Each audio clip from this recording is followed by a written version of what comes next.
Us moment of time میں تو آپ کی عدالتیں آزاد ہی نہیں ہیں. تو اگر عدالت آزاد ہی نہیں ہے, اپنی مرضی سے فیصلہ ہی نہیں دے پا رہی, تو بقایا سب چیزیں یوز لیس ہیں.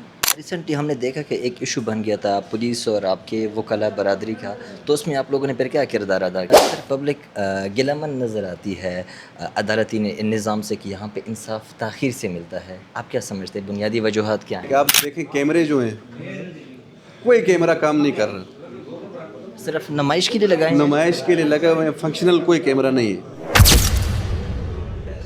بسم اللہ الرحمن الرحیم. السلام علیکم, میں عدنان شادانی. اس وقت موجود ہوں ڈسٹرکٹ جوڈیشل کمپلیکس اسلام آباد ہے, اور آج کی کہانی ہماری ہونے جا رہی ہے اسلام آباد بار ایسوسیشن کے اوپر. بار ایسوسیشن کے جو مشران ہیں, ان کے صدر, ان کے نائب صدر, ان کے جنرل سیکرٹری, ان کے ساتھ آپ کی ملاقات کروانے والے ہیں. اور اکثر پاکستانی عوام کا جو کورٹ کچہری عدالتی نظام سے جو گلہ ہوتا ہے کہ یہاں پہ انصاف تاخیر سے ملتا ہے, بنیادی وجوہات کیا ہیں, اس کو جانچنے پرکھنے کی کوشش کرتے ہیں. ہمارے ساتھ ہی رہیے گا اور یہ سٹوری اینڈ تک دیکھیے گا.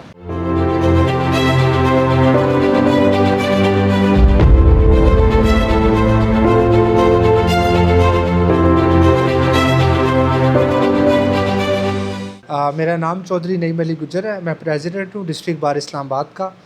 فارمر میں جوائنٹ سیکرٹری رہ چکا ہوں بار کا, میں جنرل سیکرٹری رہ چکا ہوں, اور اس سے پہلے ایک علاقے سے ناظم رہ چکا ہوں. سر, پبلک گلامن نظر آتی ہے عدالتی نظام سے کہ یہاں پہ انصاف تاخیر سے ملتا ہے. آپ کیا سمجھتے ہیں, بنیادی وجوہات کیا ہیں؟ دیکھیں, عدالتوں کے اندر ہمارے بہت زیادہ کیسز ہیں. ایک تو ججز کی تعداد کم ہے. یہاں پر ججز کی تعداد کو پورے پاکستان کے اندر بڑھانا چاہیے. ڈیٹوں کا سلسلہ کم ہونا چاہیے.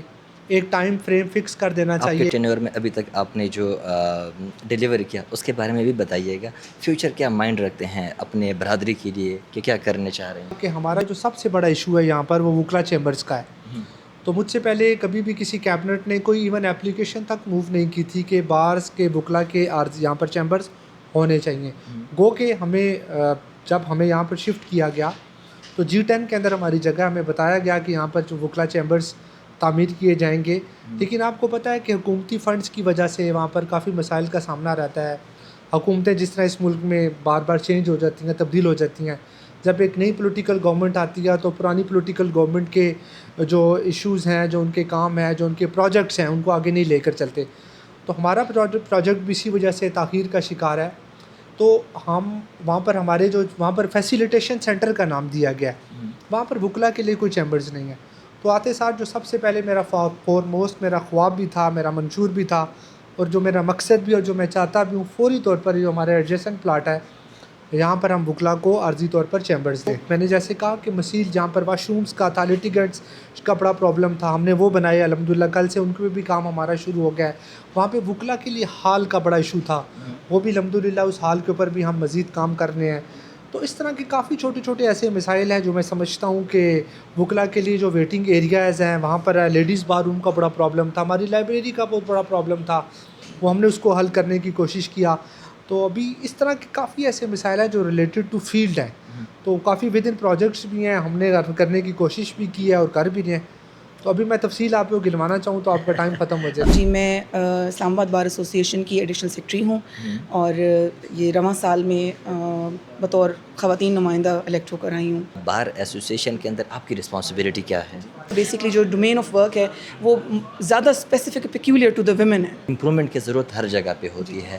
کیا سمجھتی ہے کہ عدالتی نظام میں کیا کیا امپرومنٹ کرنی چاہیے؟ آپ یہاں پہ اچھے سے اچھا کمپلیکس بنا دیں, لیکن اگر آپ کا پریزائڈنگ آفیسر اس پریشر سے آزاد نہیں ہے کہ وہ فیصلہ اپنے مرضی سے لے گا, وہ ایز پر لا لے گا, جس چیز کی وہ ٹریننگ لے کر آیا ہے وہ اس کے مطابق فیصلہ کرے گا, تو آپ کا یہ سارا ایک فینٹسی جو آپ کریٹ کریں گے یہ کولیپس کر جائے گی. یہ آپ اپنے نظام کے اندر بہتری تب لاتے ہیں جب آپ کی بنیادی فاؤنڈیشن جو ہے نا وہ پوری ہو. اس مومنٹ آف ٹائم میں تو آپ کی عدالتیں آزاد ہی نہیں ہیں.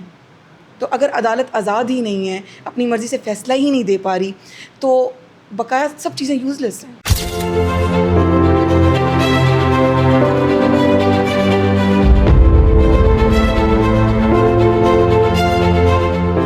ان کے جنرل سیکرٹری, نارملی میں کہتا ہوں کہ وزیر اطلاعات صاحب, وہ میرے ساتھ موجود ہے. پیارا سا نام کیا ہے؟ میرا نام عبدالحلیم بوٹو ہے سر. اچھا, اور بیسیکلی کہاں سے؟ بیسیکلی میرا تعلق گلگت بلتستان سے ہے. ہمارے پاس بیٹھنے کے لیے کوئی جگہ نہیں ہے. یہ دیکھیں, یہ ہمارا سیکرٹری آفس ہے, یہ ساتھ صدر آفس ہے. یہاں پہ اب